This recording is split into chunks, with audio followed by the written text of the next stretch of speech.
Hey everybody, Justin Jaynes with the 10-7, and I'm here to elaborate on something that 10-7 came up with months ago. It's finally here. Paddy Pimblett versus Michael Chandler. Guys, this is an incredible matchup any way you look at it. Both of these guys coming out of the UFC in 2021. One having what seems to be more success, being Paddy Pimblett having 6 wins and 0 losses. Then you look at the opposition, Mike Chandler coming into the UFC, 2 wins and 4 losses. And a lot of people don't credit one of those wins because it was Tony Ferguson. But then you look at Paddy Pimblett, he fought Tony Ferguson as well and got the W.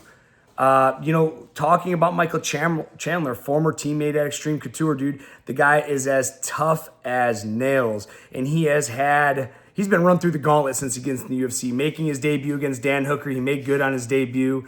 Since then, he's compiled a record of 1 win and 4 losses. And again, like I mentioned, that 1 win being over Tony Ferguson at the end of his career. But looking at his opposition that he's losing to, they are former UFC champions, Charles Oliveira, Dustin Poirier, Justin Gaethje. I mean, this guy is fighting a who's who. So really talking about him having a bad record at 2 wins and 4 losses is just not credible, guys.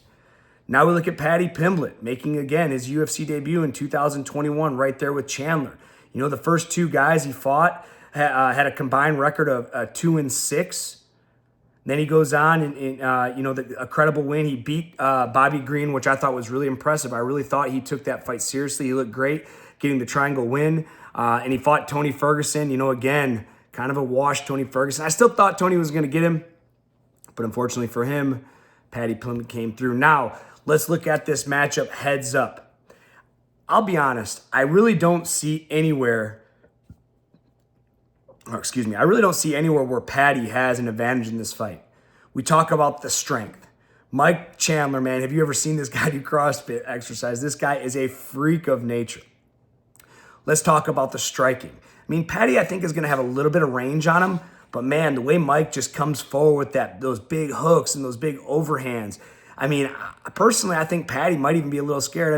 Hell, if Mike Chandler was coming to me like that, I would be, Then we talk about the wrestling. Mike Chandler, Division I wrestler. Paddy's not going to wrestle Mike Chandler. And now we're going to talk about the submission. Let's say Paddy is even a better submission artist than Mike Chandler.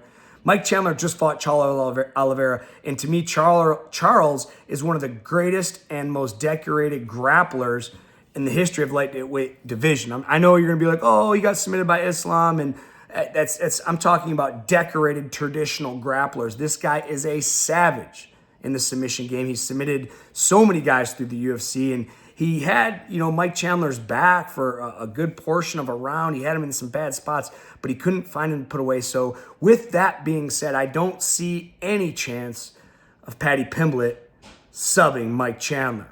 Now, let's look at the good part about this fight for Paddy.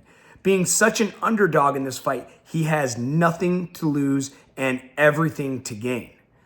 People have been questioning this guy's training and his work ethic and this. He blows up to 230 pounds and, he's made weight for every fight so far. But in order to get to the top of the UFC, your lifestyle needs to change. It needs to fit. In between camps, you shouldn't be blowing up to 220 pounds. You should be focusing on getting better at your craft. When you're in fight camp, this isn't time to get better. This is time to game plan and focus on your opponent.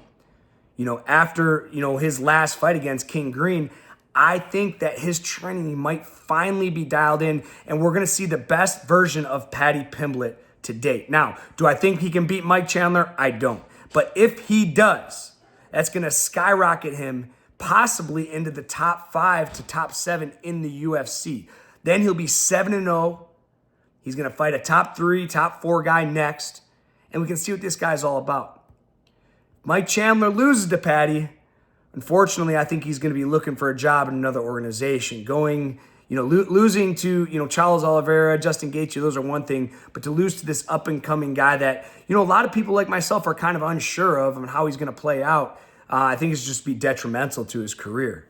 So, us here at the 10-7, me and Huzefa agree. We're rooting for Paddy. I like Mike, but I want some new faces in the division. Mike's been there. He's had his chance. And unfortunately, when it's come game time, he just hasn't been able to beat the top of the division.